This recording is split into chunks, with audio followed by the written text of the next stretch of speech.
Paz e misericórdia, é com grande alegria que eu te recebo mais uma vez aqui no canal da Aliança de Misericórdia para falarmos das obras de misericórdia. E hoje nós vamos falar das terceiras obras de misericórdia, a terceira corporal e a terceira espiritual. Mas eu quero agradecer aos comentários que vocês estão fazendo, as nossas partilhas. Eu quero responder a cada um dos comentários, então nunca deixe de comentar os nossos vídeos. Assim como, claro, compartilhar, se inscrever no canal da Aliança de Misericórdia, para que a gente possa partilhar cada vez mais misericórdia.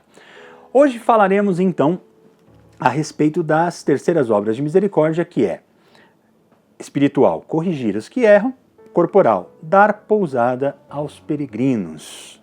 Beleza? Então vamos lá. Corrigir os que erram. Essa obra de misericórdia está ligada principalmente à questão, principalmente do pecado, né? Corrigir aquelas pessoas que erram e que estão vivendo numa vida de erro. E aonde a gente vê isso? Bom, a gente vê isso no próprio Jesus, né? Jesus que corrigia aquelas pessoas que estavam errando. E a correção fraterna, ela é um princípio bíblico muito, mas muito importante, né? Lá em São Mateus, no capítulo 19 de Mateus, do 15 ao 17, nós temos lá, né? Se teu irmão pecar, fala com ele a sós para corrigir, se te escutar, ganhastes o teu irmão. Olha, eu fiz muita experiência assim, meus irmãos, na minha vida comunitária e na minha vida de fé ao longo de todos esses anos, sabe?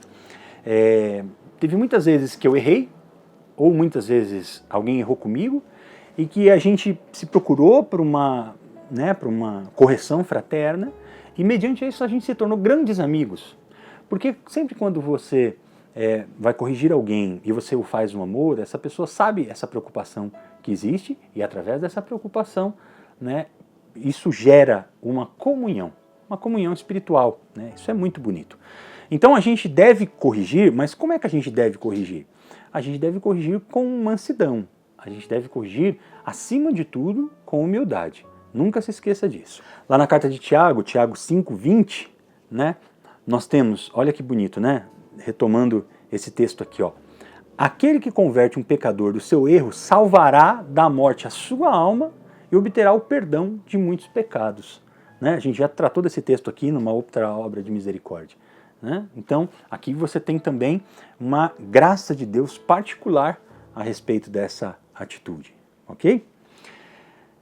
Como é que essa correção ela pode acontecer? Eu vou te dar uma dica que eu aprendi há muitos anos atrás.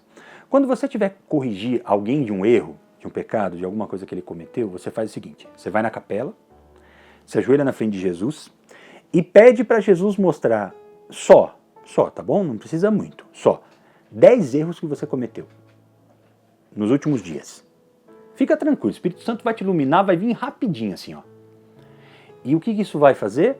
Isso vai ajudar você a ser mais misericordioso com as pessoas quando você for corrigir elas, né? Porque a nossa correção precisa estar embebida de misericórdia, precisa estar embebida dessa humildade e desse amor que faz com que a pessoa entenda que é por amor que você está dizendo a ela aquelas coisas, ok? Sobre correção ainda, eu queria que nós pudéssemos refletir a respeito daquilo que experimentou Pedro. Vamos lembrar, olha Jesus pegando Pedro. Mateus 16:23, afasta-te de mim, Satanás. Por quê? Porque Pedro chegou lá e queria o quê? Não queria que Jesus fizesse a vontade de Deus, queria tirar Jesus do sofrimento. Sai para lá, ó Jesus corrigindo Pedro aqui. Depois Pedro, não Jesus, eu vou te seguir. Pedro, você vai me negar 3 vezes. Outra correção. Depois, lá no Morro das Oliveiras, lá em João 18, o que vai acontecer? Pedro pega a espada e corta a orelha do soldado. Pedro, guarda tua espada na bainha. Então, cada uma dessas correções, o que é mais importante na correção, se você a faz com amor e com humildade, é que você nunca deixa de acreditar na pessoa. Jesus sempre corrigiu Pedro, mas ele sempre acreditou nele e fez dele o Papa da igreja. Se você quer corrigir alguém, verifique se você a ama de verdade, a ponto de nunca deixar de acreditar nessa pessoa. Beleza? Fica a dica. E nós vamos encerrando essa primeira parte, para irmos para outra obra de misericórdia, com esse texto maravilhoso. Esse eu quero que você leia junto comigo. Mateus 18, do 17, Mateus 18, do 15 ao 17. Pega aí, ó, simplesinho, vamos lá. Se teu irmão tiver pecado contra ti, vai e repreende-o entre ti e ele somente. Se te ouvir, ganharás o teu irmão. Se não te escutar, toma contigo uma outra pessoa e 2 pessoas, a fim de que toda a questão seja resolvida pela decisão de 2 ou 3 testemunhas. Se recusa a ouvi-los, dize-o à igreja. E se recusar a ouvir também a igreja, seja ele para ti como um pagão e publicano. Palavra da nossa salvação, glória a vós, Senhor. Ou seja, estamos sendo instruídos aqui quase como uma receita de como nós precisamos agir a respeito do processo de correção. E se a pessoa não ouve ninguém, então tratar como um pagão não é uma excomunhão, mas é deixar com que a pessoa fique à mercê de si mesma. Porque se ela não escuta ninguém, ela vai precisar se virar. Tá legal? Vamos então para a nossa outra obra de misericórdia, que é a obra de misericórdia corporal de dar pousada aos peregrinos. Hoje em dia isso é um pouco menos comum, né? De que passam peregrinos e a gente recolhe, né, dentro das nossas casas. Mas aqui, olha, muito sinteticamente, de uma forma muito simples.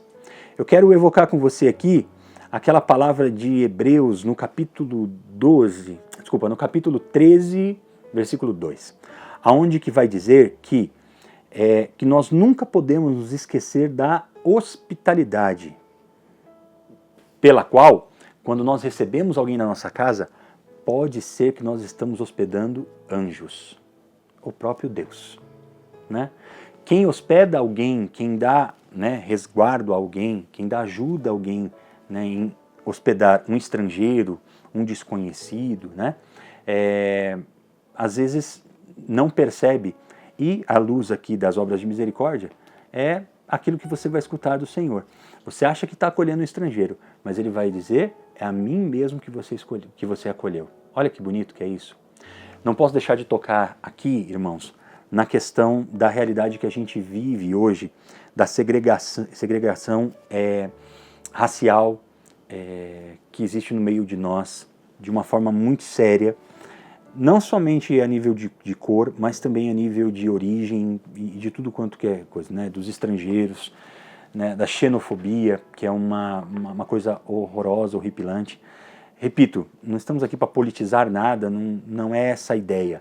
Mas nós temos que entender, né, as pessoas que às vezes deixam a sua própria pátria, né? Há pouco tempo, por exemplo, nós da Aliança fizemos um trabalho imenso ajudando muitos irmãos refugiados da Venezuela naquela situação difícil, de caos que aquele país está enfrentando por conta de um domínio político completamente fora da casinha, né? Então, acolher os peregrinos é isso. Acolher os peregrinos é também ajudar essas pessoas que vêm de fora, que vêm de outros estados, refugiados, pessoas que precisam de um abrigo para reconstruir as suas vidas, né? Então, esse é um princípio muito importante. Acima de tudo, acolher também aqueles que às vezes precisam e não são tão estrangeiros assim. Às vezes acolher uma família pobre que mora aí no seu bairro para uma refeição. Fazer com que aquela criança que às vezes não tem brinquedo possa vir na sua casa, acolher esse estrangeiro para brincar junto com o seu filho. Talvez na piscininha de borracha que a gente tem ali no quintal, alguém tem, né? Então acolher os estrangeiros está mais do que simplesmente pegar as pessoas que estão na rua e colocar dentro de casa, né? Temos que ampliar o nosso coração para isso. Então hoje nós temos também lição de casa. Claro. Então, diante dessas duas obras, o que nós vamos fazer como propósito? Primeiro propósito, perceber quem é que eu preciso acolher mais dentro do meu coração. Porque às vezes tem muitos estrangeiros que eu preciso acolher também aqui, ó, dentro do meu coração. Ok? Segundo, não me tornar omisso diante de alguma atitude errada. E aqui eu vou fazer um desafio a você. Eu não estou falando para você analisar as pessoas nessa semana, eu quero que você se analise. Se você fizer alguma coisa e perceber que aquilo é uma atitude errada, volte atrás. Peça perdão, peça desculpas, volte atrás na atitude que você tomou, corrija o erro que você cometeu, né? Porque às vezes a gente fica pensando, corrigir os erros, vou ficar olhando para todo mundo agora e descobrir quem erra para me apontar o dedo. Não. Nosso propósito dessa semana vai ser um pouquinho mais difícil. Olhar os próprios erros, se arrepender deles, pedir desculpa, pedir perdão e fazer aquilo que é certo. Esse é o nosso compromisso dessa semana. Eu quero que você deixe os seus comentários aqui ao longo da semana para que a gente possa junto ir trocando ideia. Deus abençoe. Na semana que vem nós estamos indo então para a quarta obra de misericórdia, as duas, né? Que nós vamos falar sobre perdoar as injúrias e vestir aqueles que estão nus. Se eu fosse você, não perderia não. Vai ficar muito legal, hein? Quero conversar com você. Não esqueça de colocar os seus comentários. Deus abençoe. Tamo junto.